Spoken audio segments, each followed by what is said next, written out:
Qazaxda kənd təsərrüfatı məhsullarının istehsalı ilə bağlı müşavirə keçirilib. Müasir texnologiyaların tətbiqi, heyvandarlıq və quşçuluğun inkişafı məqsədi ilə kreditlərin verilməsi, meyvəçiliyə dəstəyin göstərilməsi kimi mövzular müzakirə edilib. Fermerlərin təklif və müraciətləri dinlənilib. Rayonda arpa və taxıl biçininə hazırlığın vəziyyəti, kombaynların təşkili də əsas müzakirə mövzularından olub.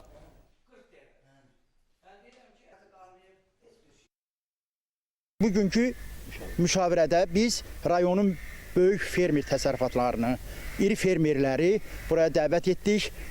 Həmin dövlət proqramından irəli gələn kənd təsərrüfatına aid bütün məsələlərin müzakirəsi üçün yığışdıq. Və bugün həmin iclasda həmin məsələlər müzakirə olundu. İştirak etdiyim bu müşavirədə məmnun oldum. Demək olar ki, orada bir çox sualların cavabı tapıldı. Bəli, zavodların açılması, bu süfrə sortlarının alıcılığıyla bağlı, ondan sonra saxlama kameraların olması, bax bu şeylər həyatı vacib olan bir şeylər. Kənd təsərrüfatının inkişafına mütləq lazımdır.